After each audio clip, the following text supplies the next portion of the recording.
The question is, what happens when two waves meet on the same string at the same time? Do they bounce off each other? Do they destroy each other? Or do they simply pass right through as if the other wave was never even there? That question is at the heart of one of the most elegant ideas in all of wave physics, the principle of superposition. And once you understand it, you will see why noise-cancelling headphones work, why some concert halls sound magical and others terrible, and why two waves can exist in the same place at the same time without either one being damaged. So here is the setup. Imagine you have a straight string and the two waves are traveling along it at the same time. Let's call their displacements y1xt and y2xt. Now the question is, what does the string actually look like? That is, what is the displacement at each point along the string? And the answer is beautifully simple. The principle of superposition says that the net displacement of the string at any point is just the algebraic sum of the individual displacements. That is, y dash xt is equal to y1xt plus y2xt. That's it. You just add them up. No multiplication, no complicated interaction, just addition. And probably we should be grateful that it works this way, because if two effects somehow amplified each other instead of simply adding, the world would be quite non-linear and almost impossible to predict. But here is a critical point that a lot of students miss entirely. Overlapping waves do not in any way alter the travel of each other. Let me say that again. The waves pass right through each other. And you might think that when two pulses collide on a string, they should scatter or bounce off each other like two billiard balls. But waves are not particles. After two wave pulses overlap and produce a combined pattern, they emerge on the other side completely unchanged, as if they had never met. Well, I call this the ghost rule. Waves are like ghosts to each other. They coexist, they add, but they never interfere with each other's journey. Now, having understood superposition, let's get into the really beautiful part, that is interference. So, suppose you send two sinusoidal waves of the same wavelength and the same amplitude in the same direction along a straight string. These waves are identical in every way except one thing. They have a phase difference between them. One wave is shifted from the other by a constant angle phi, which we call the phase constant. And while we have learned about phase difference in earlier lessons, it might be worth doing a quick recap. So imagine two identical sine waves. Now say one of them is born already shifted. Its entire pattern offset horizontally by some amount. That offset, expressed as an angle, is the phase difference phi. So shifted by 0 means phi is equal to 0 radians. That is perfectly stacked, peaks on peaks. Shifted by a quarter wavelength means phi is equal to pi by 2 radians. That is peaks of one aligned with the 0 crossings of the other. Shifted by half a wavelength means phi is equal to pi radians. That is, every peak of one sits exactly over every valley of the other. Shifted by a full wavelength means phi is equal to 2 pi radians. That is perfectly stacked again, indistinguishable from zero slide. Okay, so wave 1 is y1xt is equal to a sine kx minus omega t, and wave 2 has the exact same amplitude, same wave number, same angular frequency, but it carries an extra phase. That is, y2xt is equal to a sine kx minus omega t plus phi. Now, by the superposition principle, the resultant wave is nothing but their sum. So, if we use this trigonometric identity and apply it to the sum of our two waves, something remarkable falls out. So if you do the brief math and arrange the terms, the resultant wave becomes this. So look at what just happened.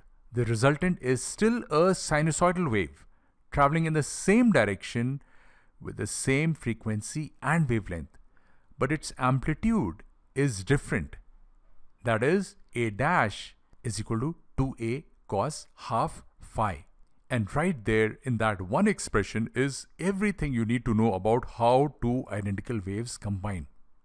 Think of this expression as the master volume knob. It is purely an amplitude modifier that depends entirely on the phase difference phi. The second part is just the carrier wave, identical in frequency and wavelength to the original waves. And notice the half in front of phi. This is a step most students forget under exam pressure. You do not plug in phi directly. You always halve it first before taking the cosine. So if the phase difference is 120 degree, you compute cos 60 degrees, not cos 120. These give very different answers. Now you might think the amplitude of the combined wave is always bigger than either individual wave, but it depends entirely on the phase difference phi. So when phi is equal to 0, meaning the two waves are perfectly in phase, peaks aligned with peaks, valleys align with valleys, and resultant amplitude becomes 2A. You can see mathematically also the cosine of 0 is 1, that gives amplitude as 2A. That is double the amplitude of either wave alone. This is therefore named fully constructive interference, and it is a maximum possible result. Next, when phi is equal to pi radians, that is 180 degrees, the two waves are perfectly out of phase. Peaks of one line up exactly with the valleys of the other. The cosine of pi by 2 is 0 and the resultant amplitude is 0. The string does not move at all. You send two waves down the string and you see nothing. This is again very correctly named fully destructive interference. And this is worth pausing on. You have two real waves, each carrying energy, each capable of displacing the string, and together they produce nothing. The string is completely flat. Well, this is what noise cancelling headphones literally do. The headphone measures incoming sound and generates a wave that is exactly half a wavelength out of phase. The two waves cancel and you hear silence. So if phi is anything other than an exact integer multiple of pi, like 0, 1 pi, 2 pi, 3 pi, etc., you get intermediate interference, where the amplitude of the resultant is somewhere between 0 and 2A. For example, at a phase difference of 120 degrees, that is 2 by 3 pi radians, the resultant amplitude turns out to be exactly A. Now, here is a practical trick that will save you time. Because a sinusoidal wave repeats every 2 pi radians, a phase difference of 2 pi corresponds to a shift of exactly one full wavelength. So you can express any phase difference in terms of wavelengths instead of radians. And the real shortcut is this. The integer part of the phase difference in wavelengths does not matter. Only the decimal part matters. So let's do two quick examples. If two waves are 1.5 wavelengths out of phase, strip the integer, you have 0.5, which is half a wavelength, which is fully destructive. If they are two wavelengths out of phase, strip the integer, you have 0, which is fully constructive. The integer part simply means the waves have completed extra full cycles, and a full cycle brings you right back to where you started. Now, if two waves are 2.4 wavelengths out of phase, that is the same as 0.4 wavelengths out of phase.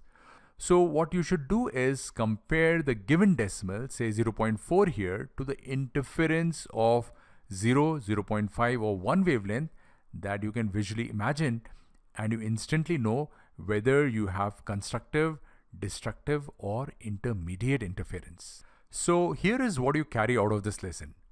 Two waves in the same medium at the same time simply add. No exceptions, no conditions.